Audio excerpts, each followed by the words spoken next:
Então, voltando aqui, a disciplina de cálculo numérico, como foi isso, tem uma base de cálculo e uma base de álgebra, né, que vai ajudar vocês na hora aí de fazer a disciplina. Tem a sua parte computacional, né, que de fato é uma parte que eu sempre falo que é uma parte muito importante, apesar de não ser cobrada. Se você reparar, pegar lá o conteúdo da disciplina, a ementa, você não é exigido que você saiba programar na disciplina de cálculo numérico, certo? Mas o que acontece? A partir do momento que você começa a trabalhar com esses métodos e de fato aprender, você percebe que você precisa ter algo a mais para se aprofundar nessa teoria, né, nesse conceito. E de fato, a programação ela completa a relação aqui aos conteúdos que a gente visto, porque você vai fazer cálculos, né, praticamente, usar métodos e nada mais do que mais do que usar um auxílio, uma ferramenta para auxiliar você. E essa ferramenta é o nosso computador, né, que seria mais viável para realizar isso. Então, como eu falei, a priori não é exigido que você saiba programação, mas de fato, se você saber, você vai, digamos assim, aprofundar mais e se sair muito melhor na disciplina. Não é, como eu falei, não que você não consiga fazer os métodos, até porque são métodos com o tempo, né? Antigamente não existia toda as linguagens que existe hoje de programação, e são métodos que já existem, né? Porque na verdade eles vêm da teoria do cálculo, de análise, e de fato não precisa a gente saber programação, mas entender todo o algoritmo, todo o passo a passo para resolver isso aí, certo? Então é importante que você pelo menos saiba, se você não tiver acesso a computador ou algo mais, você não vai ser prejudicado, mas se você quer avançar, prosseguir, tem que ter uma forma de você conseguir programar isso aí também, entender melhor os métodos que a gente vai ver. E inicialmente a gente vai começar com uma introdução de cálculo, que na verdade eu nem chego a fazer essa revisão de cálculo aí, é somente para a gente ver alguns conceitos principais que a gente usa muito no cálculo, que são utilizados aqui. Você vai ver que muitos métodos eles são oriundos de teoremas, de proposições, que a gente vê muito no cálculo e também a gente vê um pouco em análise, certo? Então você tem que ter uma boa base aí de cálculo para quando for resolver o problema, pelo menos investigar e de fato justificar. Não, esse método ele tem esse algoritmo, esse processo, essa metodologia, porque de fato ele vem de uma teoria de cálculo, de análise, para que justifica esse processo aí. Na introdução também a gente vai ver um pouco sobre erros numéricos. Como falei, apesar de a disciplina não ter um caráter computacional muito grande, mas é colocado esse tópico de erro numérico porque é uma coisa que está envolvendo ali computador e cálculos, né? Quando você passa a fazer cálculos com uma máquina e a máquina de fato vai ter erros que é inerente, né, de toda a máquina, você começa a ter erros. Então por isso que a gente fala que quando a gente resolve um problema matemático utilizando uma máquina com um computador, a gente está calculando aproximações, né, que pode ou não retratar muito bem a realidade ou aquela solução analítica, se você conhecer. Então, né, a gente tem um certo cuidado aí na hora de fazer contas, tem que ter isso em mente sempre, né? Alguns autores, né, discordam, falam que não, que solução numérica é uma solução exata também, como qualquer outra, mas não. Só pelo fato de você usar uma máquina para encontrar uma solução, você já está ali é, considerando que tem erros, né? Porque toda máquina tem uma precisão, essa precisão gera erros de cálculo aí para qualquer operação, certo? Depois vem essa aritmética de ponto flutuante, que nada mais é do que como a gente pode interpretar os cálculos que a máquina faz, certo? A gente, de fato, 90% dos computadores, né, que a gente está habituado a trabalhar, eles trabalham de forma binária, né? Todos eles têm um sistema binário. Só que a gente não é habituado a fazer operações com o sistema binário. Nosso sistema habitual é o sistema decimal. Então, o que acontece? A gente foi criado um método para a gente entender as operações que a máquina faz, utilizando uma escrita ou um tipo de número. esse número é chamado de ponto flutuante. A gente vai ver com mais detalhes. Para a gente entender como é que é feito os cálculos, o acúmulo de erros, né, que a máquina faz, sem precisar usar de fato a operação binária. Não que seja difícil, né, fazer número com operações binárias, mas saber por que quando a gente insere o número decimal, a máquina faz operações e retorna para a gente os números decimal, certo? Porque de fato é a base que a gente está mais habituado e tem toda uma questão histórica aí, porque a gente usa a base 10, sendo que existem infinitas bases, né? Base 1, base 2, base decimal, base octal. Então, a gente tem que entender primeiro porque a gente fornece um número para a máquina, que a gente cogita ser, a gente julga ser da base decimal. A máquina faz uma operação binária, né? Porque ela não faz número com números decimais, converte esse número para o número decimal e retorna para a gente o número decimal. Né? Então toda máquina faz isso, qualquer calculadora, quando você insere o número para ela, basicamente ela faz uma operação binária e retorna para você um número decimal ou qualquer outro, devido a uma conversão da própria máquina, certo? Depois vou falar um pouco de algoritmos de convergência, que também é uma parte bastante importante. Como vocês já tiveram, eu acredito, né? Programação, acho que é algoritmo de programação, algo assim. Vocês têm uma ideia mais ou menos do que é um algoritmo e o que é programação, né? O que estão ligados. O algoritmo é lá o nosso passo a passo, é como se fosse a nossa receita do bolo para resolver um processo. E a convergência nada mais é do que se aquele método ou aquele processo de fato foi para o lugar que a gente está, que a gente julga ser o exato ou a solução exata daquele problema. Então, falar um pouco sobre algoritmos e também convergência nessa primeira parte da gente. Em relação à disciplina, eu vou dividir ela nessas unidades. Então, cada unidade vai ser um tópico da disciplina, que vai aí demorar um pouco, umas 2 semanas e meia, para a gente estudar cada tópico. No segundo, a gente vai falar um pouco sobre soluções de equações de uma variável. São as nossas soluções algébricas, certo? Para isso, existem métodos. Todos eles vêm do cálculo, se a gente for parar para analisar, são definições e teoremas aí utilizados em cálculo, ou até mesmo na parte de análise, que a gente pode muito bem fazer um passo a passo, né, estruturar ele como um algoritmo, implementar e fazer o nosso método. Aí tem o método da abscissão, método ponto fixo, método de Newton, todos são métodos para a gente encontrar raízes ou soluções de equações algébricas, né? Que de fato é um problema muito corriqueiro, né? A gente vê muitos problemas que basicamente é encontrar raízes de soluções de equações e muitas vezes a solução não é a equação não é uma equação tão elementar. Então a gente passa a utilizar esses métodos aí numéricos para aproximar a solução. De fato são métodos bastante conhecidos, né? Já são consolidados, né? Por toda a sua base por trás e ajuda bastante quando a gente for estudar a parte de solução, até porque é uma parte também que a gente sabe bastante, porque vem no nosso ensino básico, né?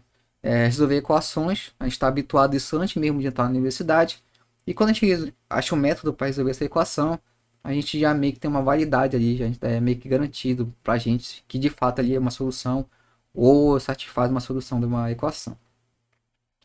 Tem a parte de erros e convergência, zero de polinômios, que é basicamente isso, né? Encontrar essas soluções aí, tudo isso na unidade 2. Na unidade 3 é a interpolação, no caso aqui interpolação numérica. Então, na verdade, do que a gente aproximar funções, né? Eu quero encontrar aí soluções ou equações ou funções dados alguns pontos isolados aí dessa função ou desse polinômio. Geralmente existe também métodos. O mais conhecido é utilizando o método esses polinômios de Lagrange, né?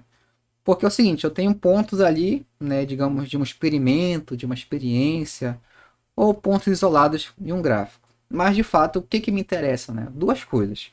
Me interessa saber todo o comportamento daquele gráfico, daqueles pontos, e ainda mais, eu posso ainda prever, né, pontos futuros, né? O que vai acontecer futuramente. Então, para isso, existem duas formas que são estudadas. Uma que é a interpolação numérica, que é a que a gente vai ver bastante, e a outra é a parte de extrapolação, né? que é como fosse você prever futuros que não fora do intervalo que são dados, certo? Então, nessa parte desse unidade 3, que é a interpolação, a gente vai aprender isso, a pegar pontos, uma tabela de pontos, basicamente, ou de um experimento, ou uma coleta de dados, e eu quero estimar o gráfico melhor que se ajusta a esses pontos, certo?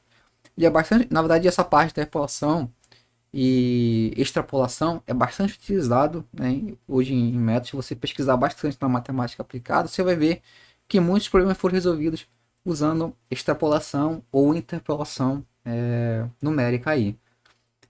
Um exemplo muito comum foi o que a gente viu atualmente aí em relação à pandemia, né? No início, acho que até que agora deu uma baixada, mas muitos previsões em relação aí aos casos da pandemia, número de pessoas contaminadas, muitas pesquisas usaram extrapolação numérica para fazer isso aí, não? Um processo, digamos, de regressão numérica para prever o comportamento, né?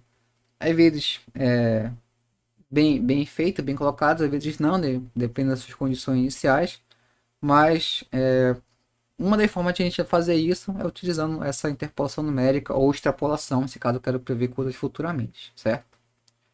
A quarta unidade é a parte de diferenciação e integração numérica, que basicamente a gente vai estar utilizando aí métodos para aproximar derivada de funções em pontos específicos, certo? E também a integração. A derivada a gente sabe que ela, por sua definição, ela é um limite, né? Esse limite só vai ser derivado se existir um limite e se esse limite for único.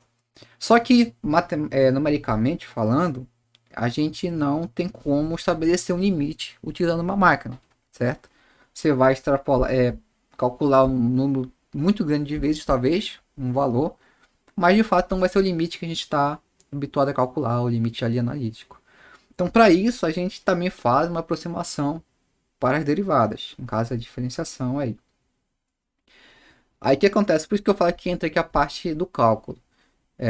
Vocês têm que ter uma boa base, pelo menos, de saber a definição de limite, ou ainda, né, todas aquelas expressões lá que envolvem a formulação de expansão em Taylor ou polinômio de Taylor, né? Se você lembra, a gente consegue aproximar qualquer função ao redor de um ponto, uma vizinhança, utilizando uma forma de Taylor, né? Que é uma série lá infinita. Se você pensa que é uma coisa infinita, né? A priori você já. Mas não, se eu quero uma parte dela só, uma parte eu vou desconsiderar, né? E vai gerar um erro lá. Então, esse método de você pegar uma coisa que você conhece, no caso aí é uma série de Taylor ou uma expansão em Taylor, e você pegar uma parte dela, visto que eu vou trabalhar com uma máquina, você está sendo aproximando uma derivada, certo? Então isso também é muito utilizado na parte numérica. Muitas vezes a função que eu quero derivar não é uma função elementar, tem lá a sua dificuldade, e eu uso um método para derivar essa função. Pode ser essa, no caso, uma diferenciação, extrapolação de Richard, como está colocado aqui. São métodos para aproximar derivada. Só apenas um deles, certo? Depois ainda nesse mesmo capítulo 4, unidade 4, a gente vai falar sobre integração numérica. Aí, integração numérica também, mesma coisa. Por definição, a gente sabe que é uma soma infinita ali, né? Não deixa de ser um limite, é um limite de uma soma. Então, novamente, limite pra gente é meio que impossível ter essa noção se for falar numericamente, né? De forma computacional. Se eu desconsidero o limite, eu vou ter apenas uma soma ali finita. Então, novamente, eu vou aproximar minha integral por uma soma finita, né? Visto que não é o melhor cenário, mas para alguns casos se ajusta bem para aproximar a integral. Aí esse método é chamado de quadratura. Então tem a quadratura gaussiana, a quadratura de Newton, integrais múltiplas, tudo isso vai envolver um pouco ali a nossa integração, que de fato a gente já conhece, né, por definição o que é uma integral, mas a gente vai aproximar ela utilizando um método numérico aí. Está entrando aqui. E por último, a última parte aí do nosso conteúdo é sobre solução de problema de valor inicial, ou pode ser também soluções de equações diferenciais aí, ordinárias no caso. Então também a gente vai ver alguns métodos para resolver equações, mas propriamente problemas de volume inicial, uns PVIs, visto que a gente sabe, né, uma equação diferencial por si só, ela pode ter infinitas soluções ali, né, vai depender das suas condições iniciais. Então, para isso, dado uma condição inicial, a gente consegue determinar aquela solução daquele problema. E para isso existem alguns métodos. Tem o método de Euler, que é bastante conhecido, os métodos de Taylor, como eu falei, que é você ter em mente que a nossa função é uma expansão em Taylor, então você vai fazer ali, a gente fala truncamento, né? Utilizar apenas uma parte.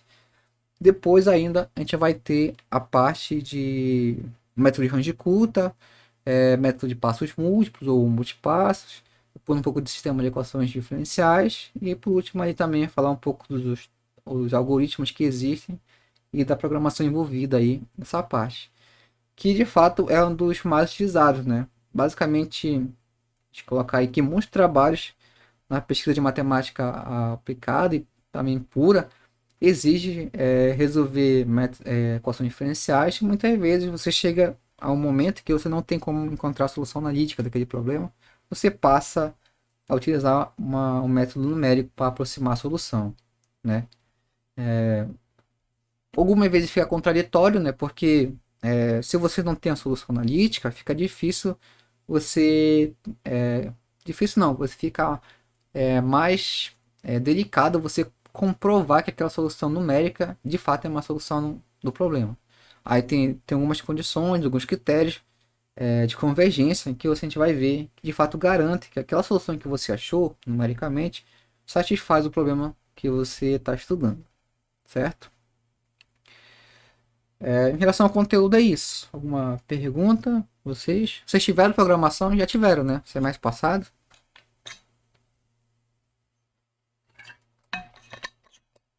Isso aí. Então vocês têm uma ideia já de estrutura de linguagem de programação, as principais estruturas. Isso vai facilitar muito quando a gente for fazer aí a parte da programação. Pelo menos ter uma ideia, né? Eu falo que eu faço muito a disciplina muito voltada à parte computacional. Mas os conceitos usados lá são conceitos meio de programação geral, né? Claro, cada linguagem tem específica, né? Tem sua característica. Mas se você sabe uma linguagem de programação, a estrutura base, né, de toda a linguagem, você consegue já entender como é que é feito passo a passo. Em relação aos livros, são dois livros clássicos aqui de cálculo numérico. Um é o B, esse B aqui que é o mais utilizado, análise numérica do Burden and Fires. E o A aqui é o cálculo numérico, aspectos teóricos e computacionais da Ruggiero, né? São os mais utilizados na disciplina. Existem outros, inclusive lá no Cigarro, deixei, acho que além desses dois, essas duas referências, tem mais um que é um livro que ele é cálculo numérico para engenheiros com um pouco sobre MATLAB, exatamente. Esse livro lá eu utilizei bastante ele quando dei a disciplina para engenharia, porque ele tem um método já na linguagem do MATLAB, que é uma das linguagens mais usadas aí por acadêmicos, pessoal da engenharia, da física, da matemática, e facilita muito na hora de você resolver problemas, porque praticamente todos os métodos que a gente vai utilizar aqui, que a gente vai ver, lá nesse livro ele vai estar descrito tanto o algoritmo como a implementação, né? Que depois a gente vai ver um pouco essa distinção. Existe o algoritmo e existe a implementação. O algoritmo ele é para todas as linguagens, mas a implementação muda de linguagem para linguagem, né? Hoje em dia já existe linguagens muito mais avançadas, né? Apesar do MATLAB ser muito avançado, porque de fato ele avança muito rápido, né? Praticamente todo ano, todo semestre, existe novos pacotes, existem novas atualizações que fazem com que ele seja muito usado, né? Não é à toa que 90% dos trabalhos aí que envolvem a parte de programação, a pessoa prefere fazer em MATLAB, porque é uma linguagem, teoricamente, mais simples de usar e também tem muita ferramenta, né? Tem muito recurso, certo? O lado ruim é que ele é pago, né? Não é um software livre, então tem esse problema. Mas fora disso, né? Existe outra linguagem de programação mundo afora aí que também servem. De repente, algum de vocês, não sei, não sabe MATLAB nada, mas já deve ter visto ou estudado outra linguagem, de programação em C, né, que é a linguagem C, então, digo, programação em Python, que é também um dos mais novos, programação de HTML, né, que é utilizado na web. Então, tudo isso ajuda muito quando você for implementar as coisas, porque o algoritmo é o mesmo, o que vai mudar é a linguagem.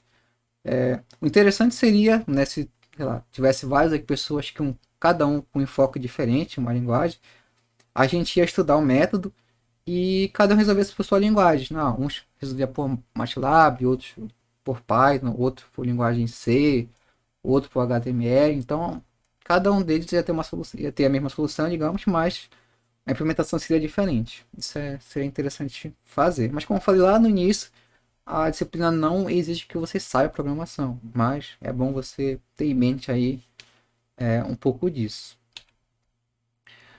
Em relação à disciplina, a gente vai começar. A gente começou efetivamente ontem o semestre, né? Vai até dia 13 de julho. Então, nesse período, a gente vai ver todo esse conteúdo aí dividido em tópicos. Em relação aos semestres passados, a gente melhorou um pouco porque não vai ser tão corrido, né? Os últimos dois foram bem corridos e assim, foi complicado porque a gente teve que ajustar alguns conteúdos, dar prioridade para alguns produtos.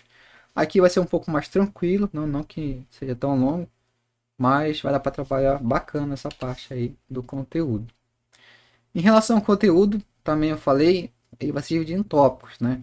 Apesar de a gente estar nessa iminência aí, né?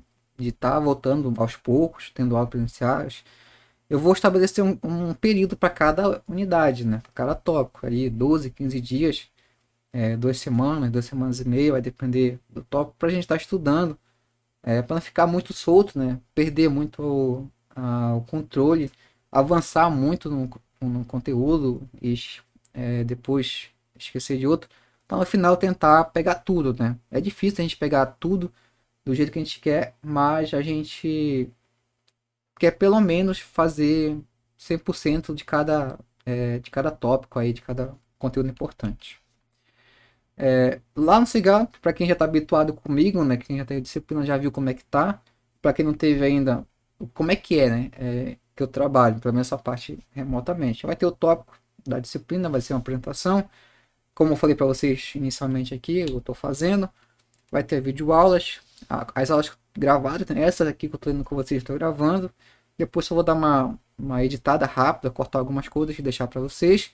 E vai ter dias que eu vou gravar aulas também e também deixar para vocês lá. Eu vou gravar, pegar o link lá no YouTube e jogar no Cigar para vocês. Então, essas vai ser as aulas gravadas. Vai ter o conteúdo, que são a nota de aula. A nota de aulas, quem tá comigo desde o começo aí, viu que eu tô pegando várias turmas aí. Eu tô só melhorando essa nota de aulas. Desde 2019, se eu não me engano, foi a primeira turma que eu comecei. Então, o arquivo que você baixar lá é um arquivo que ele está em contínuo processo de construção, certo? Peguei os alunos, aí a gente foi escrevendo, um pouco, eu escrevi, eles escreveram um pouco em relação à disciplina, né? Eu cobrei como fosse uma avaliação deles, e assim foi construindo o arquivo. Tanto é que ele está lá. E desde já falo para vocês, se vocês tiverem lá qualquer contribuição ou eu mesmo encontrar qualquer erro, tentem reportar para mim o quanto antes, para mim tentar corrigir lá. Às vezes eu demoro porque é muita coisa para verificar, mas sempre tento falar para você, tal Python lá tem um erro de conta ou algo assim, porque de fato acontece muito quando a gente está escrevendo essas coisas aí. Tem um fórum de dúvidas, também tá lá. Inicialmente esse fórum eu cobrava que era avaliativo, né? Mas depois de um tempo eu vi que a procura era baixa, apesar de ser estabelecida, né, como um critério avaliativo. Isso não por mim, mas quando iniciou o processo remoto das aulas, né, o que foi recomendado tanto pela universidade, como pelo MEC, como qualquer outra instituição de ensino, é que não tivesse apenas um trabalho avaliativo para aquela disciplina, fosse remotamente. Então o professor tinha que criar uma forma de fazer uma interação entre os alunos e essa forma, além disso, seria uma forma de avaliar os alunos, certo? Inicialmente eu coloquei o fórum como uma forma de avaliar os alunos, pelo menos para ter uma interação entre os alunos, entre ele, entre o professor. Só que quase, acho que 80% das disciplinas que eu coloquei, a procura foi baixa. Poucos participavam assim. Então eu vi que também não estava contribuindo muito para a formação dos acadêmicos. Então nos últimos tempos, acho que a última disciplina eu resolvi deixar não avaliativo, mas ele vai estar lá, o fórum, porque é uma forma de vocês contribuir aí para um com os outros, né? E também com a disciplina. E tirar suas dúvidas. Tem nosso encontro semanal, também inicialmente, no início das nossas aulas, eu deixava não como aula, né? Porque, como eu falei, desde o início da pandemia, que teve aula remotamente, eu não cobro frequência dos alunos, e eu deixei de nominar de aula. Não era uma aula, para mim era um encontro semanal, né? Que a gente passava o conteúdo para vocês, a gente conversava um pouco, né? Falava sobre o conteúdo, tirava dúvidas, começava apresentava o conteúdo em si, resolvia, às vezes perguntava, geralmente não tinha muita interação dos alunos, e para mim era mais um encontro semanal do que realmente uma aula, né, que uma conversa. Até porque também, durante esse período, né, por exemplo, hoje, né, nossa aula é das 13h30 às 16h. Do jeito que vai, ó, você percebe que já estou aqui há mais ou menos uns 45 minutos, não, 45, 40 minutos falando, né? E houve mais interação minha do que vocês em relação à aula em si. Então fica bem cansativo, tanto para mim, ficar só falando para vocês, como para vocês também, ficar assistindo aí aquela famosa história, né? Passou de uma hora e meia, a aula passa a ser já cansativa e você já perde todo a meada aí do conteúdo. Então, o que que eu fazia? Na verdade, o que que eu faço ainda, né? Das 3 aulas que a gente tem, eu dou aula de uma hora e meia no máximo, 2 horas estourando de aula, né? Para vocês. Para não ficar cansativo para mim e para vocês durante esse período de aula remota. A tarefa semanal, no caso semanal aqui, eu coloquei porque até então eu estava colocando uma semana por tópico, para depender da disciplina. De vocês vai mais de uma semana, mas vai ter uma tarefa, né? No final das contas, lá no final da disciplina, a gente vai conversar sobre essa tarefa, se vai ser avaliativa ou não, vai depender do nosso retorno presencial. Até então, como estava sendo totalmente remoto, cada tarefa semanal valia uma porcentagem da sua nota final, né? Ia somar tudo no final, ia ter uma média de todas as atividades, seria basicamente a média de vocês final da disciplina. Como a gente está cogitando a ter encontros presenciais, possivelmente vai ter uma variação presencial, então eu vou diminuir um pouco o peso dessa a tarefa aqui e fazer um equilíbrio com o presencial e o remoto. Às vezes tem um conteúdo extra lá no nosso tópico, às vezes eu colocava um artigo ou um site, algo assim, porque a parte de matemática, de programação, cálculo numérico, análise numérica é uma coisa, se você pesquisar, existe uma infinidade de conteúdos na internet que vai ajudar você.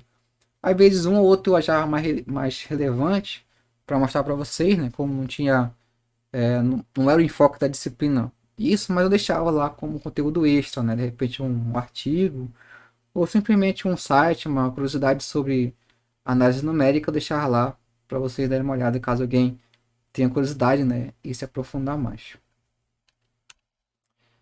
Aqui avaliação, como eu falei para vocês até então, sem ter essa discussão sobre o ensino presencial, não.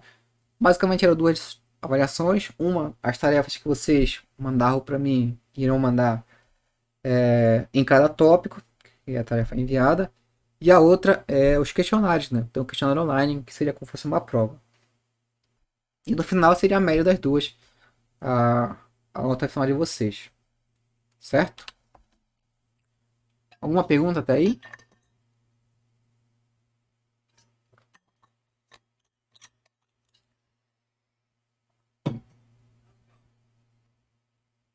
Ok. Agora aqui, Ana, uma sugestão para vocês. Como eu falei lá no início, A disciplina não cobra que você saiba programação, certo? Uma linguagem de programação. Mas eu não vou deixar de fazer isso, né? A disciplina, ela exige, né? Ela meio que você é forçado a utilizar uma programação para você entender como é que as coisas funcionam, né? Gerar os gráficos, gerar alguma coisa. Então, praticamente toda aula eu vou estar utilizando uma linguagem, geralmente ou é MATLAB ou é esse Scilab, que são os mais conhecidos. Como falei, o MATLAB ele tem essa questão que é um software pago, então fica bem difícil todo mundo ter acesso. O Scilab já é um software livre, então é mais utilizado, porque ele tem uma linguagem praticamente 90% é a mesma linguagem do MATLAB e é um software livre, então você tem mais acesso a ele, fica mais fácil para trabalhar. O terceiro ali, ele é o Octave, né? Também é a mesma coisa, tem que ter a mesma linguagem do MATLAB, colocar aí do Scilab, basicamente. Tem umas ferramentas a menos, claro, né, do que do MATLAB, mas para o nosso caso acadêmico aqui funciona muito bem. Então, nas aulas, eu vou estar sempre utilizando esse Scilab ou Octave, né? São esses dois mais utilizados. Os de baixo aqui são outros linguagens também, ou programas utilizados na computação científica. O Maple. O Maple ele é muito bom, mas tem sua questão de ser pago.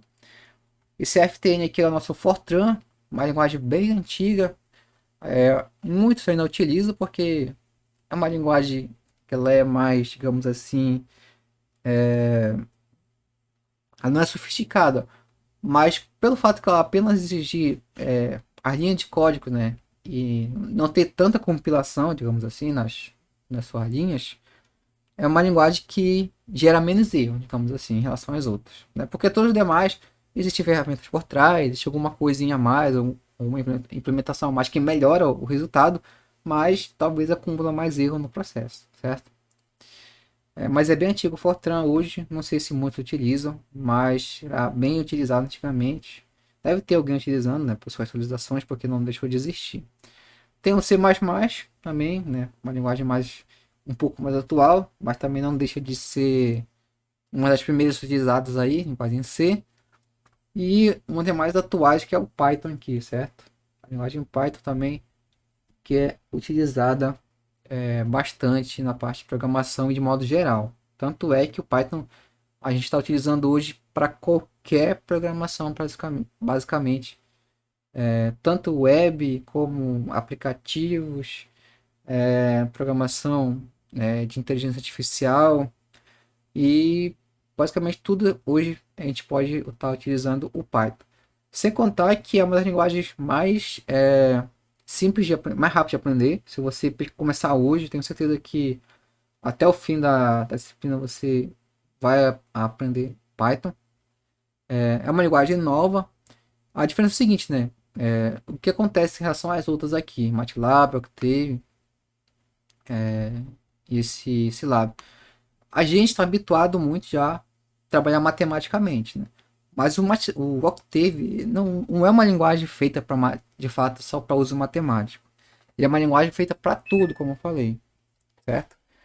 Muitas aplicações que a gente vê hoje na internet, até mesmo no smartphone, qualquer aplicativo, qualquer smart alguma coisa, ele possivelmente foi feito em Python porque ele levou um custo bem menor para programar, que leva a gente fazer muito mais rápido as coisas.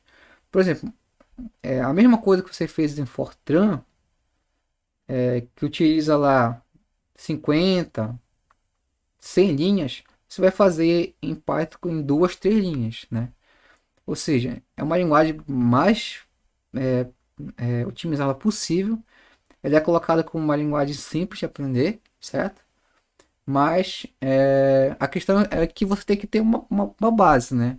Se você pesquisar qualquer tutorial, qualquer vídeo aula, ou qualquer coisa que você baixe sobre Python, a primeira coisa que eu vou lhe falar é que é uma linguagem tranquila de aprender, sua estrutura, porque você vai escrever de fato o que você precisa, né?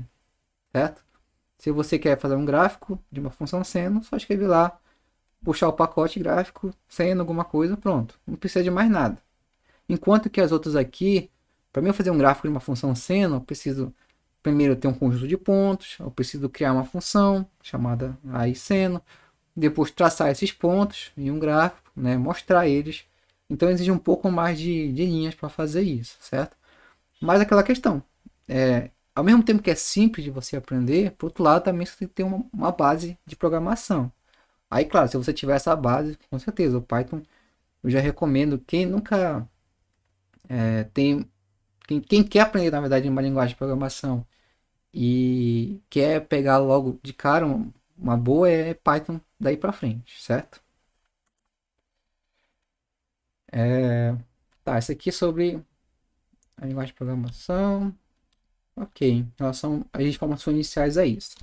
Eu vou começar agora de fato a falar sobre a disciplina em si e falar um pouco hoje, fazer alguns cálculos só para a gente ter uma ideia do que a gente vai precisar para resolver matematicamente aqui alguma coisa, certo? Em relação à disciplina, qual é o enfoque dela, né? O que que no final das contas a gente quer aprender quando vocês terminarem a disciplina de cálculo numérico? Vocês ter uma ideia, né? Uma noção de que o cálculo numérico vai ajudar vocês na hora de resolver problemas, né? No final das contas. De tal forma que você vai ter uma alternativa para resolver aquele problema, não só pela via analítica, certo? Problemas físicos mesmo, problemas que de fato está habituado a ver, mas que muitas vezes a gente não consegue ter uma solução analítica pelo seu caráter difícil de solução, né? Suas condições, tudo mais, suas variáveis. Então, o que foi acontece, né? De uns tempos para cá, para na ciência moderna, foi colocado esse processo de resolver as coisas numericamente, né? Com todo o avanço tecnológico. Então, inicialmente, a gente vai fazer o seguinte: a gente tem nosso problema, né? Geralmente, nosso problema aqui ou é um fenômeno natural ou um problema cotidiano, né? Fenômeno natural é qualquer fenômeno que envolve as leis da natureza aí, e ou então um problema cotidiano que a gente enfrenta e que também é possível modelar, né? Possível equacionar isso aí. A gente tem, por exemplo, fenômeno natureza. O estudo de ventos, estudos de ondas, estudo em relação à temperatura, mudança do clima. São todos fenômenos da natureza, naturais, né, que são possíveis de ser modelados. Muitas vezes, esses fenômenos que são modelados, a gente quer tirar conclusões, mas não consegue pelo fato de ser complexo, né, e de variáveis envolvidas. Então, dificilmente você vai encontrar uma solução analítica por aqui. E o outro lado, né, problema cotidiano, são problemas de fato que envolvem aí o dia a dia nosso, né? A questão, por exemplo, otimizar o trajeto de alguma coisa. Você quer daqui para um ponto da cidade, tentar otimizar ao máximo esse percurso aí, utilizando um modelo matemático. Existe um modelo? Existe. Você tem que resolver ele. Dá para resolver ele? Dá.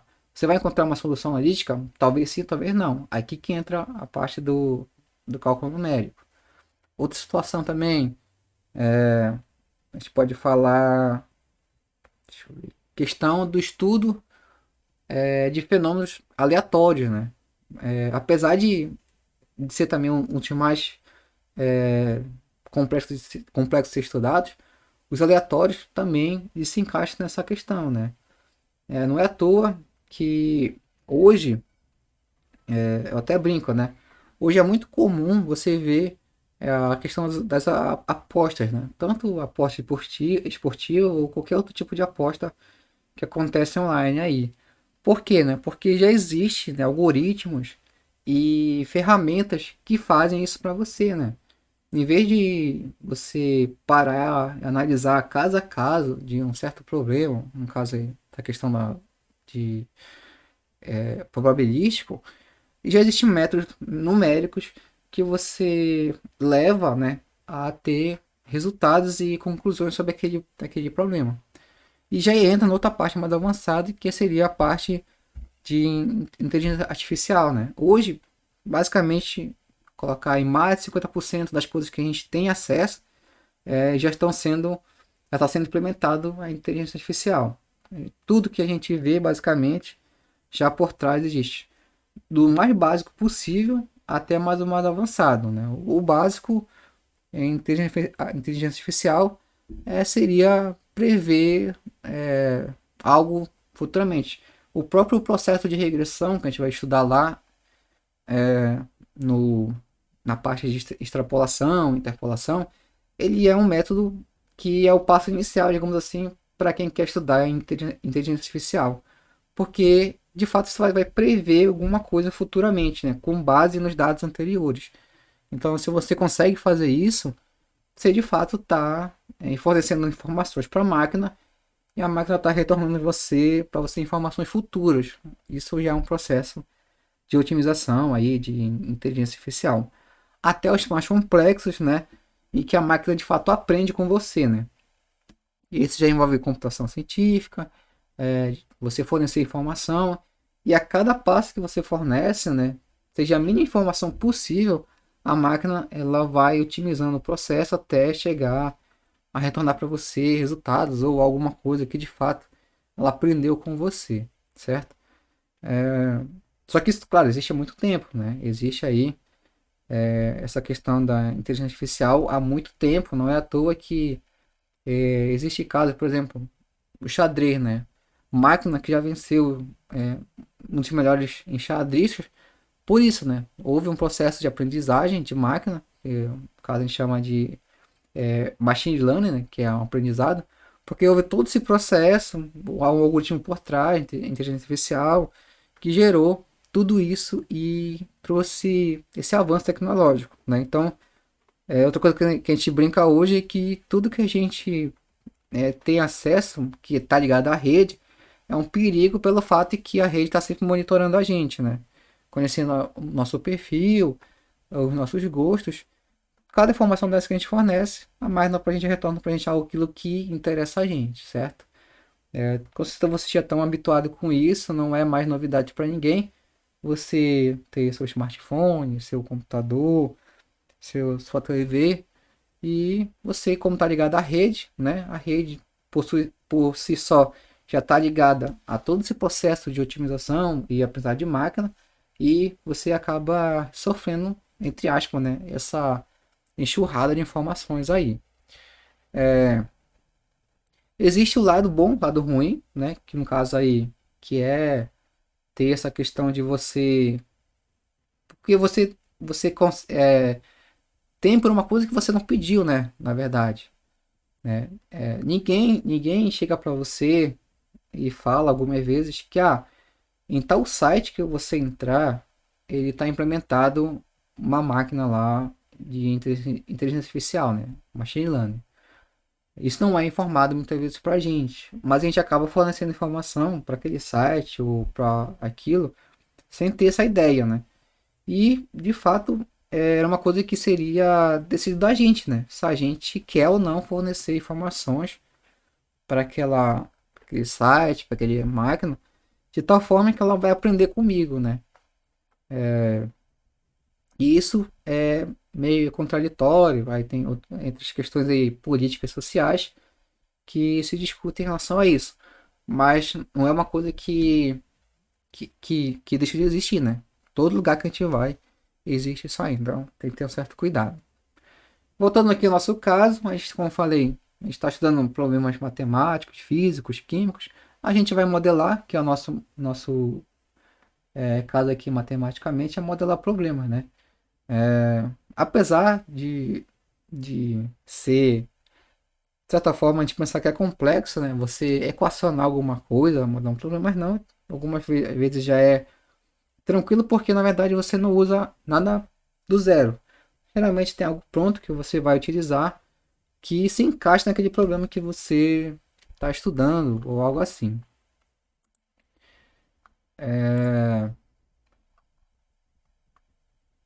Então o que acontece? Quando a gente consegue modelar o problema, a gente passa a ter um modelo matemático, né? Se você pesquisar aí rápido na internet, modelos matemáticos para infinitos problemas você vai encontrar, né? Problema para crescimento populacional, problema para reação química, problemas, modelos matemáticos para estudo de escoamento de fluidos, pode ser qualquer fluido, aerodinâmica, tudo existe um modelo matemático que ele parte de uma ideia física inicial e foi cada vez mais sendo rebuscado, implementado para chegar na solução, certo? Então, depois de posse do modelo matemático, a gente passa o que interessa a gente, né? Que é a solução numérica ou a solução analítica. Aí que está a grande questão, que muitas vezes a gente não tem como encontrar a solução analítica daquele problema e a gente passa a ter uma outra ferramenta que é a solução numérica, né? Quando a gente faz isso, a gente tem que considerar algumas coisas. Muitas vezes a gente pensa que, pelo fato de não ter a solução analítica, a gente não consegue resolver o problema. Não, para isso existe a solução numérica. E qual seria o ideal, né, que eu falo sempre? É que existisse os dois, né? Você tanto a solução analítica como a solução numérica, porque você está ali comparando as soluções e de fato validando uma e a outra, certo? Mas muitas vezes não acontece isso. Geralmente a gente só tem uma das duas. Quando a gente tem as duas é porque a gente só quer mesmo comparar as soluções, né? Em relação ao problema em si, se você tem a solução analítica, fica muito mais tranquilo de você interpretar os resultados. Mas tirando isso, você vai precisar da solução numérica se você não tiver. Ok, todo esse processo que a gente viu aqui, ele basicamente é o processo que a gente faz em qualquer trabalho acadêmico científico aí, certo? E é um pouco mais específico para a gente aqui na matemática. A gente tem o nosso problema matemático, a gente quer resolver ele, faz a modelagem matemática, depois da modelagem tem um modelo matemático, depois disso eu vou escolher um método numérico para resolver esse problema, certo? Eu vou de fato verificar se o método ele pode ser empregado a um modelo matemático e depois vou implementar. Isso já estou falando numericamente, né? Algoritmo, a linguagem de programação, tudo mais. Então depois disso eu vou implementar já o problema utilizando o método numérico e pronto, eu tenho a solução. Depois a questão de validação, tudo mais, certo? Ok, então essa seria a ideia inicial da disciplina de cálculo numérico para vocês. Uma pergunta?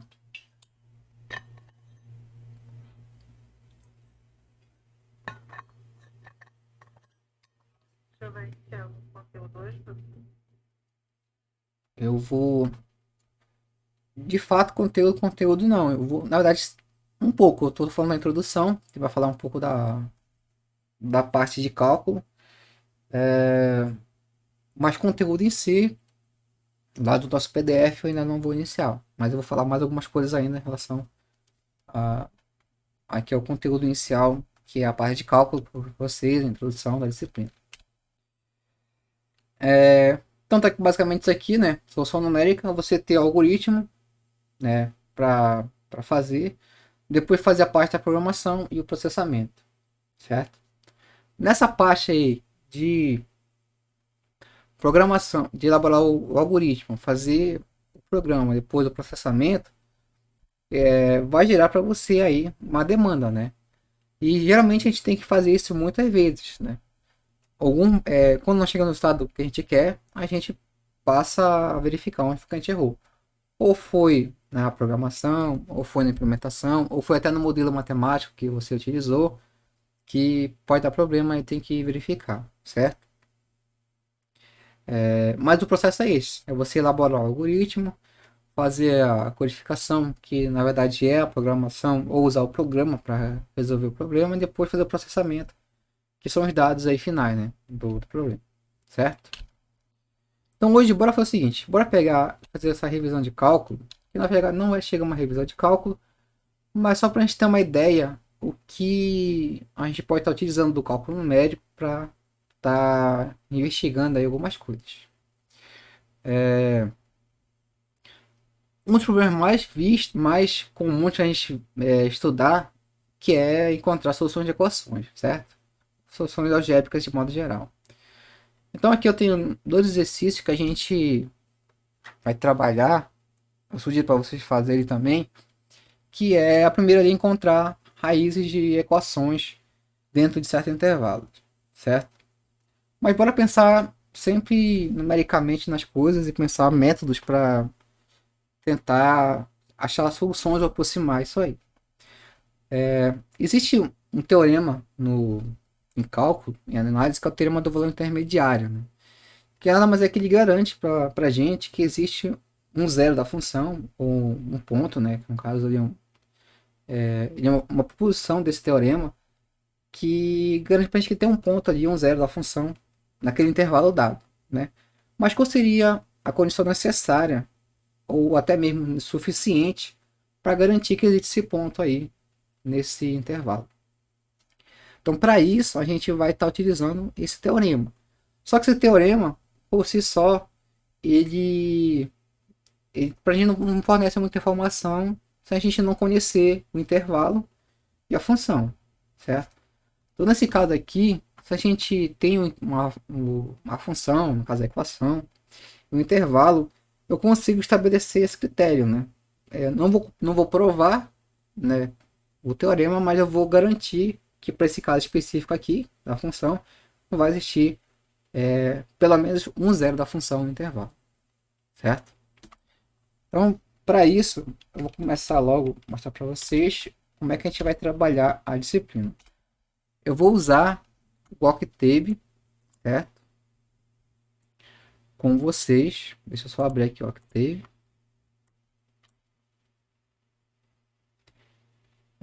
Assim como o MATLAB, o Scilab, né? Para vocês já ir pegando uma ideia aí do que a gente vai fazer.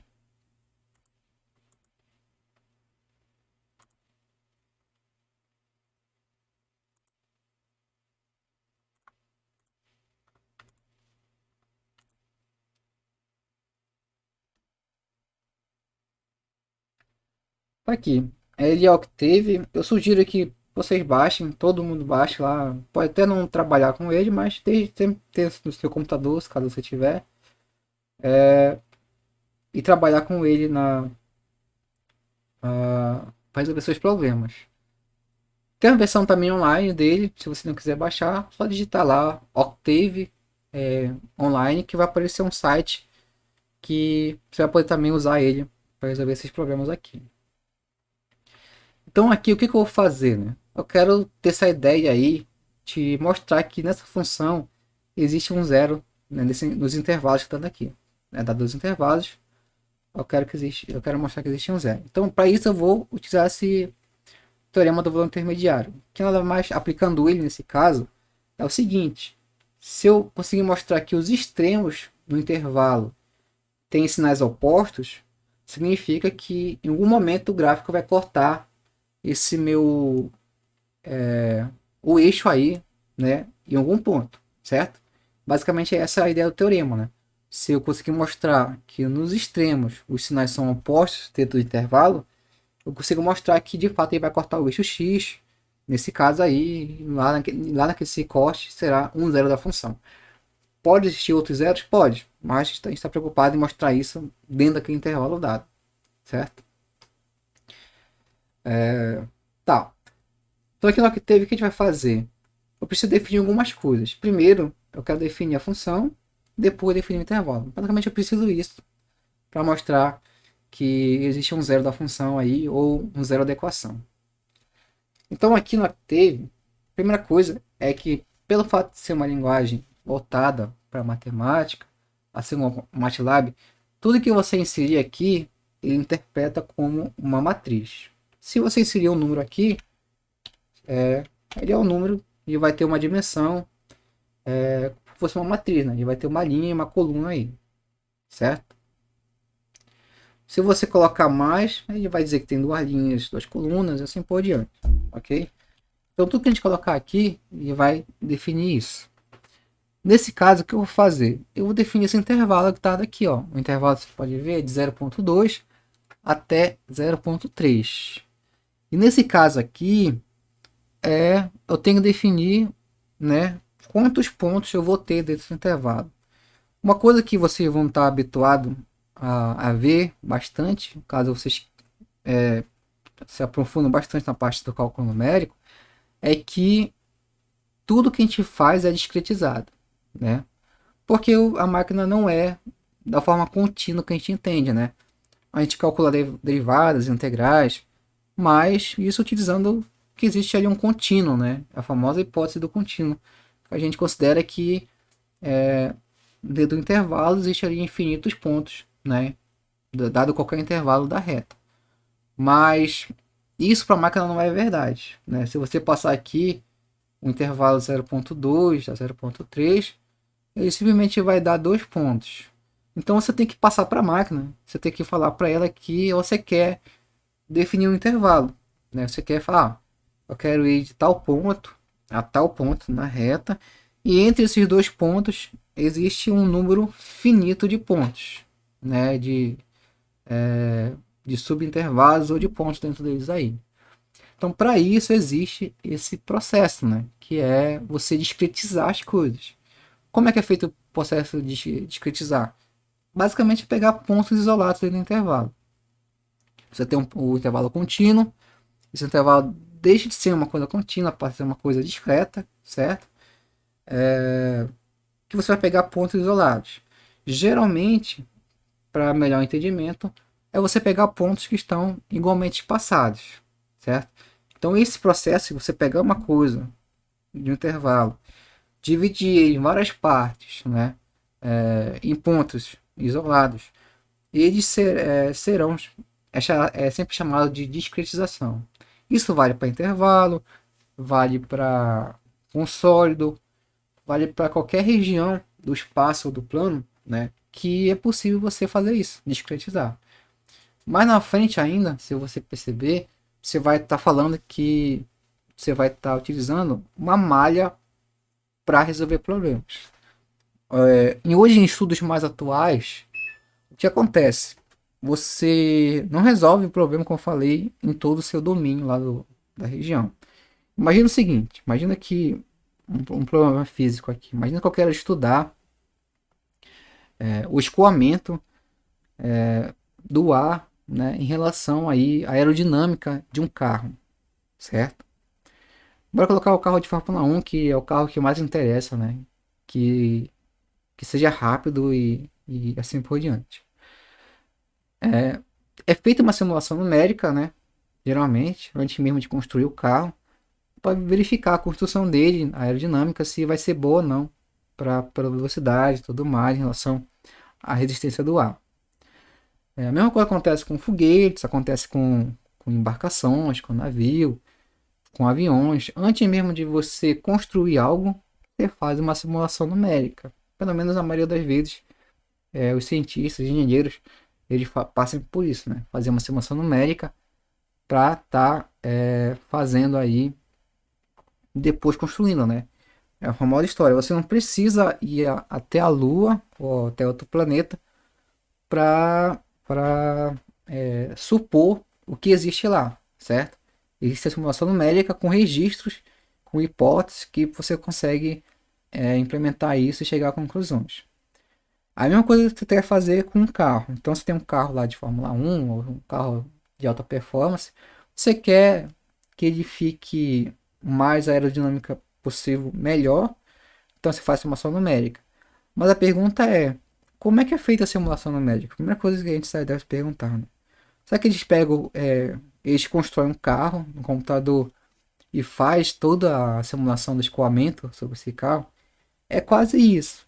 A diferença é o seguinte, é que ele não pega todo o carro, todo. Eles pegam partes do carro, né, que são relevantes para aquele problema e, de fato, faz todo o estudo do escoamento naquela região. Então isso nada mais é discretização de uma região ou de um sólido ou algo assim, certo? Para ter um estudo muito comum que a gente faz, que é escoamento de fluidos, né, em regiões, que é muito comum se você pegar trabalhos aí que envolvem mecânica de fluidos, a dinâmica dos fluidos, que também é uma coisa, você não precisa pegar toda uma região, né, em seu domínio para analisar se aquele comportamento daquele fluido vai interagir como ou não em relação à velocidade, pressão, essas coisas. Então, discretizar é isso, né? Você pegar uma parte considerável daquela região e fazer as contas em cima dele, né? Por quê? Porque a máquina não entende que um pedaço do carro ali existem infinitas partículas que constitui aquele pedaço de carro, tudo mais naquela região. A máquina entende que ele é um ponto do espaço, né? Tem três dimensões, tem ali tem uma e aí aquele ponto é passado para a máquina, certo? Então, quando a gente vai fazer qualquer problema matemático, isso já independente de programação, de linguagem de programa, a primeira coisa que a gente tem em mente é que a máquina ela faz em cima de uma discretização, tudo que a gente resolve.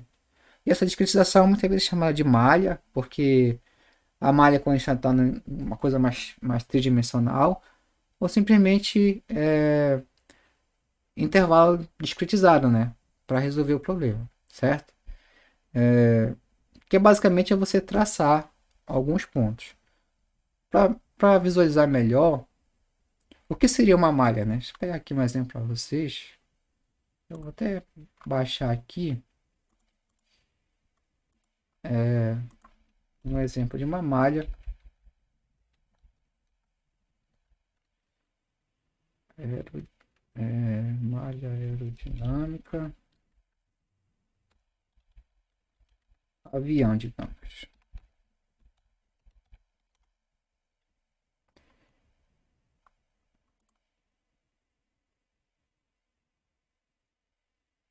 Pode ser isso aqui.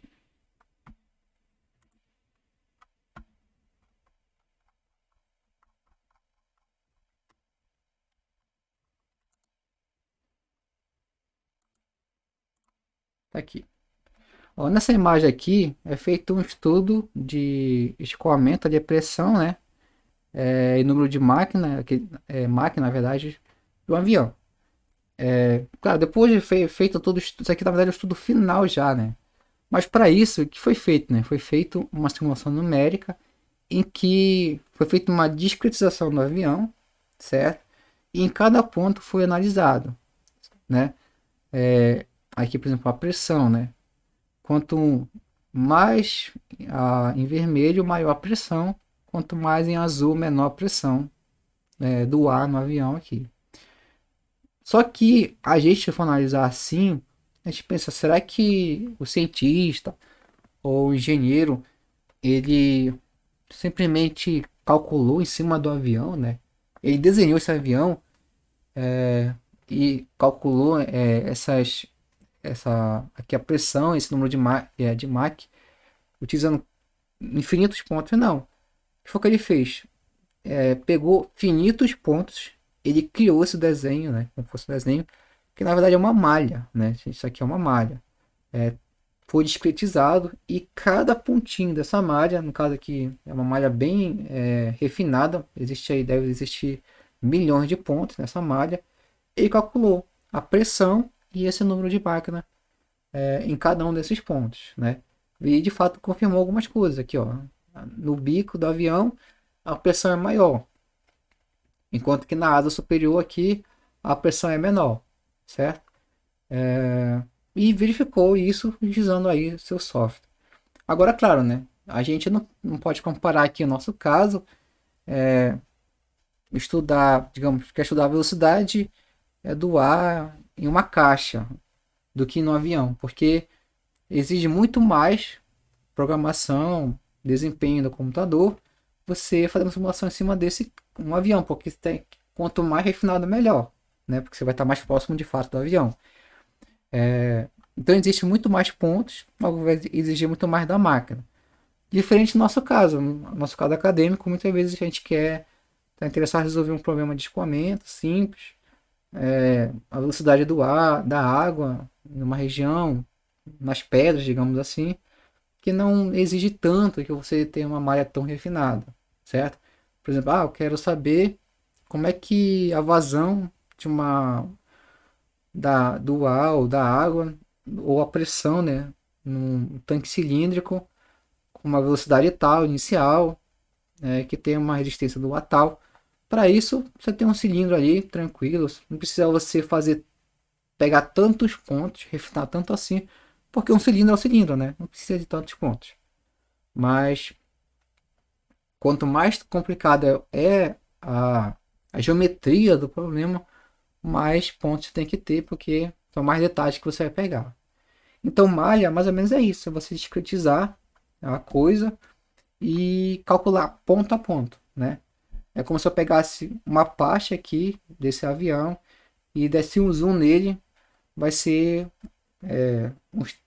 tracejado, né? São pontinhos lá, em cada pontinho calculado a massa e a pressão. Por isso que às vezes a gente brinca em que hoje talvez não, né? Porque os computadores avançaram muito, mas antigamente a gente brincava que os melhores computadores eram os computadores da NASA, né? Porque eles precisavam ter muito desempenho para resolver problemas desse tipo.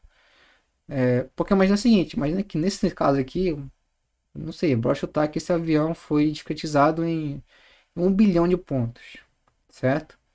Então você precisa de uma máquina, um computador que vai calcular para você problemas de pressão, velocidade, em 1 milhão de pontos. Então, para isso, existe uma máquina bastante robusta, digamos assim. Hoje não, hoje já existe é, até mesmo, a gente bem que smartphones eles têm mais poder de processamento que muitos computadores por aí. Então, hoje é muito mais fácil você ter um computador robusto para fazer esse tipo de simulação em casa do que antigamente. O que era feito antigamente, né? Eu não sou muito dessa época, eu peguei já o final, mas o que fazia? Quando você queria fazer uma programação dessa, você tinha que mandar para um computador, para um servidor de melhor desempenho lá, e esse computador de melhor desempenho ia fazer todos os cálculos para você e você ia ter que pegar o resultado no final, certo? E basicamente era isso que eu fazia. Hoje não. Hoje, né, se você tiver uma condição financeira boa, você consegue comprar um computador que consegue rodar esse problema, essa questão da malha aí na sua casa. Não precisa ter servidores. Ainda que eu peguei um pouco no final era isso. Eu pegava, mandava, digitava, pegava o meu código, pegava meus dados e via terminal mesmo, via remotamente solicitava que o computador, com mais desempenho que o meu, claro, fizesse as contas. Então eu ficava lá dias, 2, 3 dias, ou até uma semana, calculando isso aí, até finalizar e retornar para mim os valores. Uma vez eu tentei, né? Cogitei. Isso porque sempre que eu estudei não foi tão rebuscado assim. Mas eu tentei fazer simulação no computador que eu tinha antes desse meu atual e o computador simplesmente parou de funcionar depois de um tempo. Ele parou de calcular. Calculou ali por meia hora mais ou menos. Depois parou, estagnou. Ele acumulou tanto erro que a máquina parou de fazer os cálculos. E hoje em dia não. Hoje você consegue isso com mais facilidade. Resolver esses problemas matemáticos aí. Certo? E como eu falei, é uma questão mais de físico. Em qualquer processo matemático que envolve solução numérica, basicamente não vai precisar, quer dizer, vai precisar ter uma malha matemática, certo? Uma malha para resolver o problema. É, ok, não se preocupe que no nosso caso aqui, o nosso é bem mais simples, né? Seria basicamente discretizar.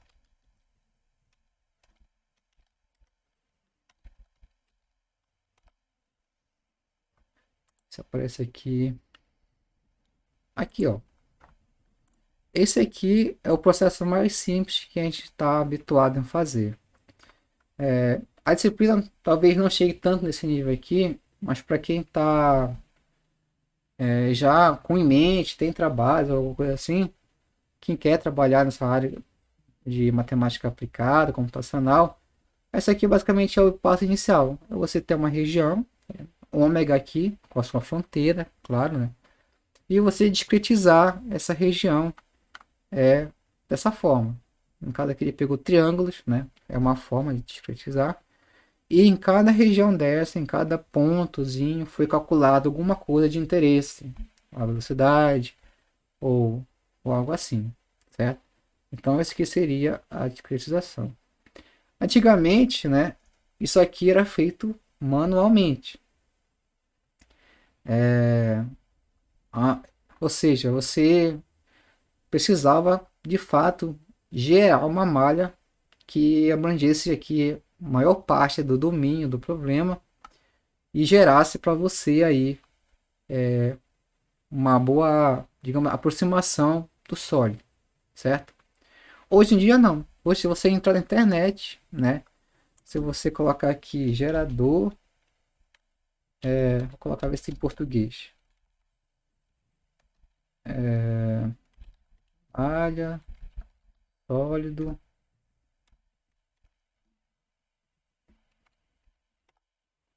Deixa eu ver aqui. Online.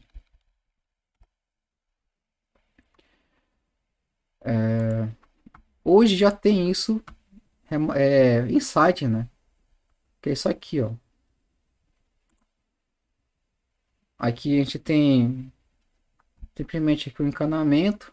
Foi feita uma malha em cima dele, né? Então muitas vezes a gente quer trabalhar o problema, em vez de você pegar aqui, o computador já faz para você toda a malha, né, gerada, e com isso você resolve o seu problema matemático em cima dessa malha, né? Hoje não precisa mais bater cabeça. Antigamente, né, na verdade, ainda existe. Você precisava construir isso aqui, né? Você mesmo ia ter que pensar uma forma de gerar essa malha, esses pontos, para depois calcular os o que interessa, né? No caso do problema matemático ou físico aí, certo? Hoje em dia não. Hoje muitos softwares, ou mesmo na internet, vai gerar para você uma malha de um sólido de uma região aí, certo? Tá, então voltando aqui para nossa aula, eu vou fazer isso, né? Vou ter um intervalo de 0 a ponto 2, 0,3 e vou discretizar isso. Então, aqui, ó, simplesmente eu vou gerar, a gente chama aqui de matriz, ou um vetor, que vai começar no 0,2 até o 0,3, certo? Aí que tá, aí pergunta, tá, mas entre 0,2 e 0,3, eu já sei que não vai ter infinitos pontos, porque a máquina não deixa, não permite. Então eu tenho que definir o número de pontos. Aí fica a critério de que está resolvendo o problema. Depende do problema. Nesse caso aqui, não precisa de muitos pontos, né? Só para achar uma raiz de uma equação. Ou simplesmente mostrar que existe uma raiz entre eles dois. Então, existem várias formas de você determinar isso. Uma delas é você colocar um passo ou um incremento entre os dois pontos, certo? Digamos que você comece em 0,2 e você vai avançando até 0,3 de 0,1 a 0,1. Melhor, 0,001, né? Que seria um passo menor. Ele calcularia. É isso que eu vou fazer aqui agora. É uma das formas de a gente discretizar esse intervalo. Então começa em 0,2, certo? Aqui, entre dois pontos no meio, vai entrar o incremento, ou chama de passo também, né? Que a questão de passo é você avançar até chegar em outro resultado, até outro número. O passo aqui, eu vou colocar 0,01. Ou seja, começa 0,2, ali soma 0,01 dentro do 0,2.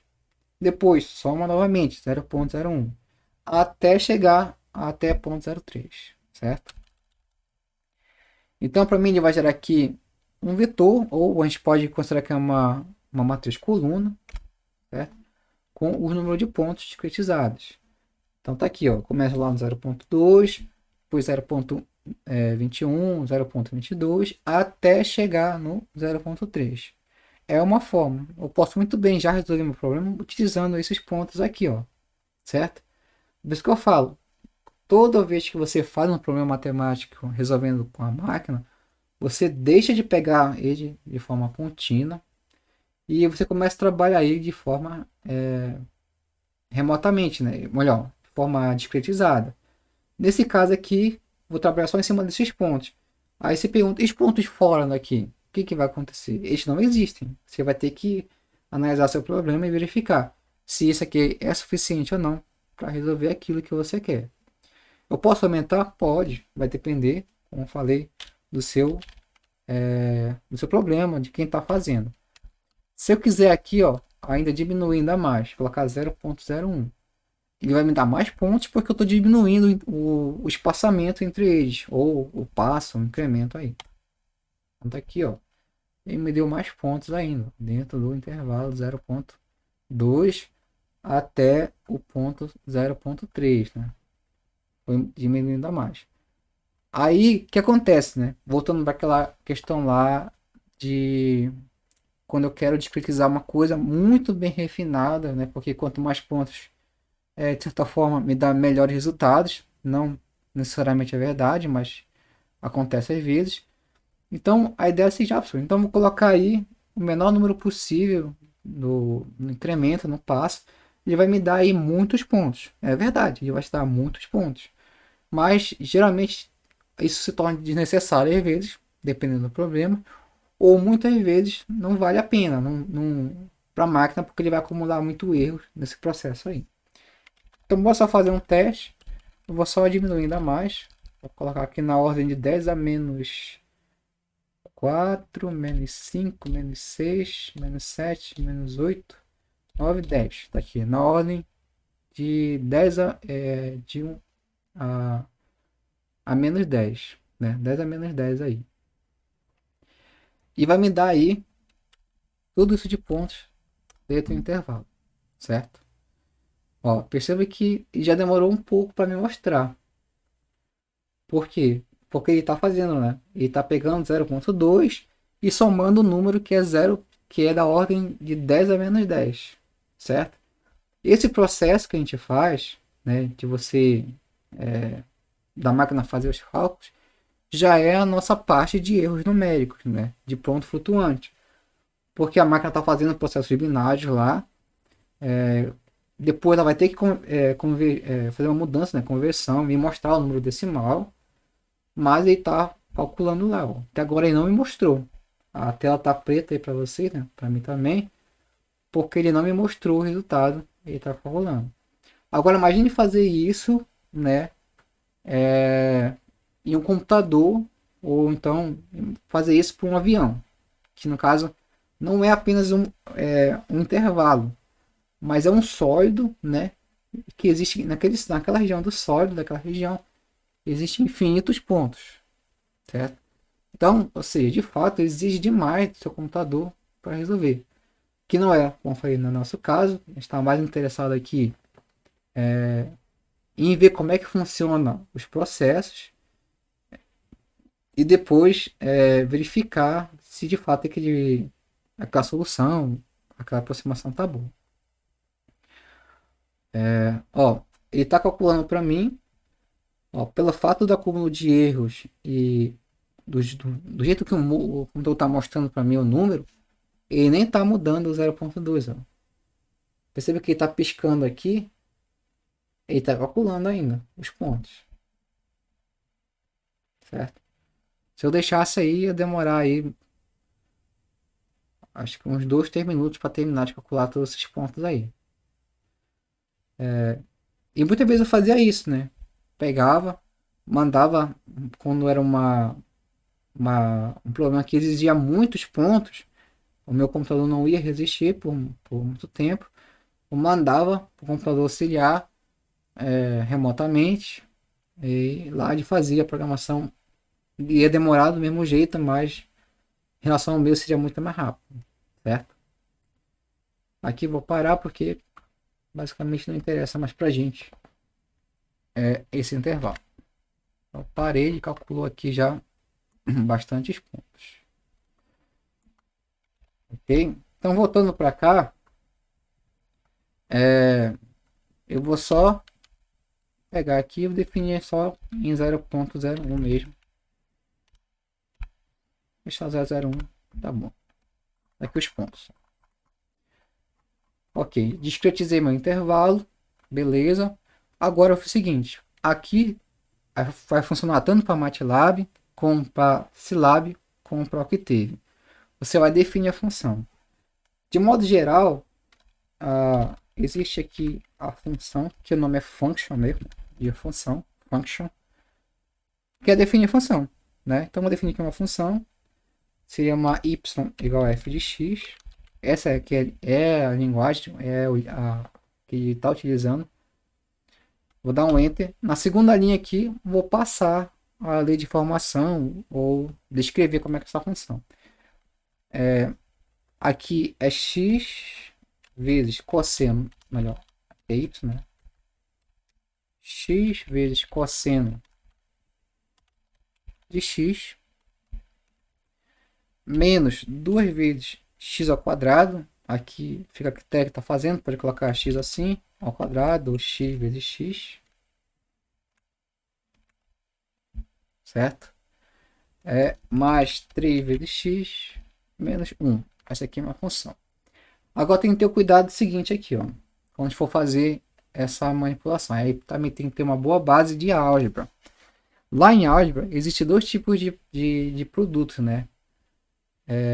Existe produto vetorial, propriamente, né? Que é entre vetor e vetor. Nesse caso aqui, produto entre vetor e vetor, ele pode ser um produto escalar ou um produto vetorial. Pode gerar um escalar ou pode gerar um vetorial. E ainda existe o produto de um escalar por um vetorial. Certo? Esses são os produtos que a gente conhece lá da nossa álgebra linear. E a máquina é a mesma coisa. Ela vai interpretar isso da seguinte forma. Se eu tiver duas variáveis envolvidas, eu tenho que saber se eu estou calculando um produto escalar ou um produto vetorial. Aqui o que interessa para mim é ter resultados como vetores, né? Não é à toa que eu defino um vetor aqui, então eu preciso ter resultados de vetores. Então, onde envolve funções da mesma variável, sempre a gente considera como se fosse um produto vetorial. Então, para isso tem uma outra notação, que é colocar esse pontinho aqui entre o asterisco, que significa para mim que eu estou calculando vetores, né? Um vetor aqui e um vetor aqui, digamos, né? Ele vai me calcular e vai me dar um vetor como resultado. Se eu colocar só o asterisco, a máquina entende que é um produto entre dois valores, vai me retornar um escalar, certo? Aqui é a mesma coisa, ó, 2 vezes x quadrado. O 2, vou até colocar entre parênteses aqui. Ó. O 2 é um escalar, tranquilo. Então vai ficar 2 vezes o x vezes x. Só que aqui, novamente, eu não quero escalar, quero vetorial. Então, coloco o pontinho aqui. E aqui também está tranquilo, porque é um escalar. 3 vezes x fica a certa forma. 3 vezes x menos 1. Vai escalar, tranquilo. Pode perguntar.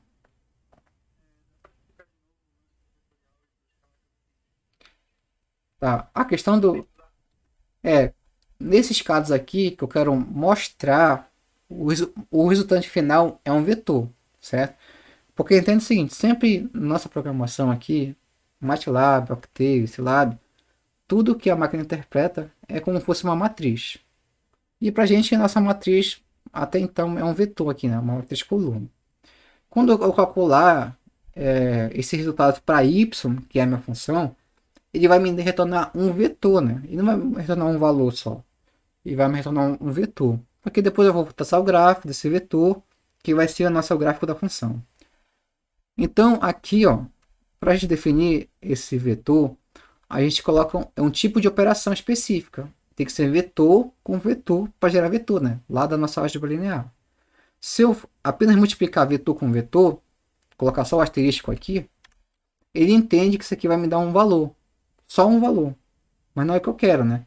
Eu quero que fique vetor com vetor, para gerar outro vetor. E aqui no Octave, e também no MATLAB, no Scilab, ele exige que a gente uma notação diferente. Aí coloca esse pontinho na frente aqui, ó, ponto, depois vem um asterístico, que dá a ideia de que é produto vetorial, certo? A mesma coisa aqui, ó, eu tenho duas vezes asterisco vezes x ponto x asterisco. Por quê? O 2 é escalar, tranquilo aí, então é só um asterisco mesmo. Só que aqui dentro é x ao quadrado, que é x vezes x. Como são dois vetores envolvidos, tem que ficar x ponto asterisco. E o último aqui é um escalar vezes x, tranquilo, não precisa colocar o pontinho, é só colocar 3 asterisco x. Certo? Então assim é assim que define uma função aqui nesse caso. E aqui eu vou só encerrar, é end function, e vai me dar o final da função, aí encerra, né, eu defini a função aí. Pronto. Ou seja, é uma função.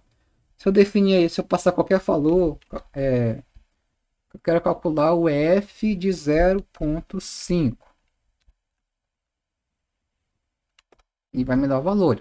A função em 0,5 é 0,4388, considerando aqui só 4k decimais. Certo? Pronto, eu defini a função.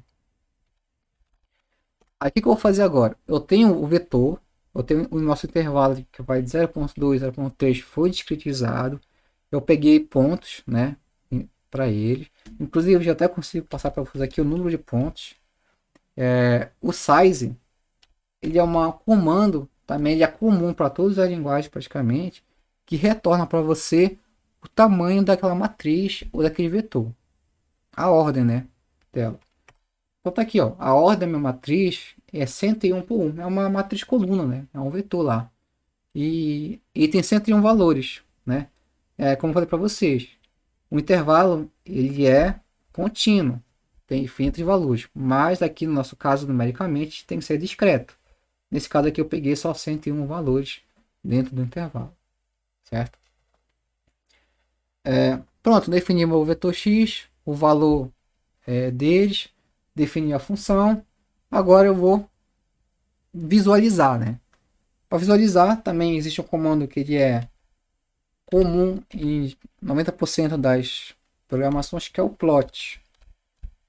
O plot ele é o comando geral aí que gera qualquer gráfico ou qualquer região ou sólido ou algo assim para a gente visualizar as funções. Então aqui que eu vou fazer basicamente a mesma ideia matemática. Como é que eu consigo construir um gráfico? Eu tenho dois eixos. Nosso eixo aqui abscissas e ordenadas, mais simples assim. E por outro lado, nesse caso aqui eu tenho meu x é x mesmo, eu defini ele como x, e o meu y ele é a função. Então são dois parâmetros, né? Então logo eu preciso de dois parâmetros para definir aí. Então aqui seria meu x, o primeiro parâmetro, e meu segundo parâmetro é meu f de x. Pronto. Basicamente eu preciso disso para me olhar, né? Enxergar aí o gráfico das cores, certo? Existem outros parâmetros que vai entrar depois aqui, mas por enquanto eu vou só fazer isso, que é o mais básico possível. Então tá aqui, ó. Dá para chegar manualmente, né? Eu vou aumentar daqui a pouco. Essa é a linha aqui, ó, é o intervalo da função, é a função no intervalo 0,2 a 0,3, certo? Vou só aumentar aqui agora para você enxergar melhor, mas essa aqui é a ideia inicial, né? Você vê o gráfico, certo? Vou colocar aqui, deixa eu ver, perguntas. A aula vou levar até mais ou menos mais 13 e meia. Daqui a pouco eu estou encerrando já, só passar isso aqui para vocês. Então o que eu vou fazer agora? Eu já sei como é que eu faço uma discretização de um intervalo, eu sei como é que eu passo uma função aqui para o meu programa, e eu sei como é que eu faço a plotagem, né, ou o gráfico dele. Agora eu vou colocar outros parâmetros que vai me ajudar a enxergar melhor isso aí. Então aqui no meu plot, eu vou só aumentar aqui, colocar aqui um asterisco. Eu posso mudar a cor, esse R aqui é de red, que vai ficar vermelho. Eu posso mudar a espessura da minha linha, vou deixar em 5.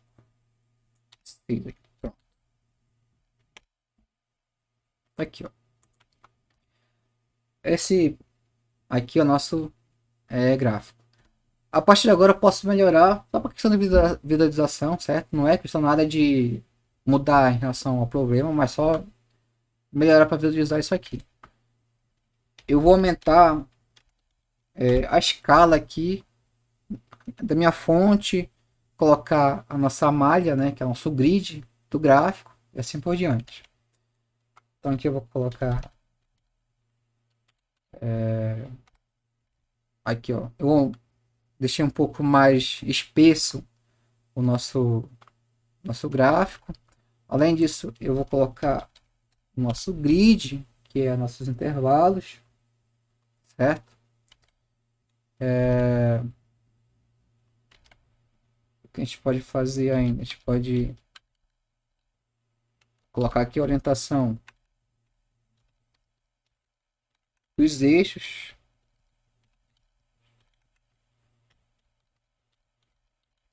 Como é que eu posso aqui?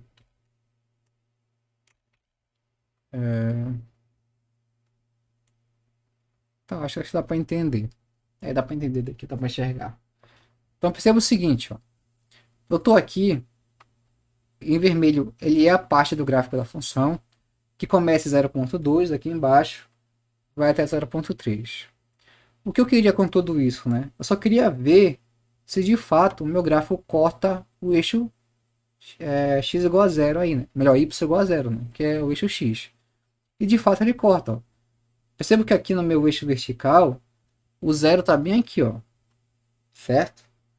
E eu consigo observar que quase no final de 0.3 o meu valor ele passa, né, para o lado positivo do, do quadrante, né? Quadrante positivo aí da região.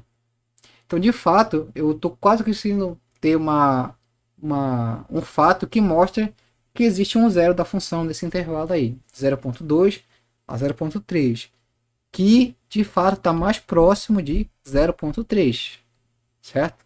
Então, qual é a ideia aqui, né? É começar a refinar as coisas. Em vez de pegar de 0.2, posso pegar 0.28 né? Até 0.3, que aparentemente está mais perto do meu zero da função, certo? Então, o que eu vou fazer? Eu vou fazer isso. Eu vou fechar aqui, né? Eu vou diminuir o meu intervalo, começar em 0.28, aqui. Vai ser o mesmo número de pontos, só vai diminuir o intervalo. E vou passar aqui o meu plot, a minha função, certo? Colocar aqui a minha espessura do meu gráfico, deixa eu aumentar aqui e colocar o grid. Pronto. Olha só. Então eu aumentei, né, o número de pontos lá, melhor, eu diminui o intervalo. Dá para ver os pontos aqui, ó, discretizados, como não é contínuo. E além disso, dá para ver que de fato, ó, aqui o eixo em x igual a zero, ele passa, né, para cima. Ou seja, em 0.3 a função ela é positiva e em 0.28 a função é negativa, certo? De fato, existe aí um zero da função. Se eu quiser ainda, o que eu posso fazer? Refinar ainda mais. Em vez de pegar 0.28, posso pegar 0.29 ou até 0.295. Mas eu vou pegar 0.29. Então, novamente aqui, meu x vou diminuir, 0.29. Agora, a minha função, o meu plot, na verdade, eu vou só colocar aqui, aumentar aquela espessura lá para vocês enxergarem melhor.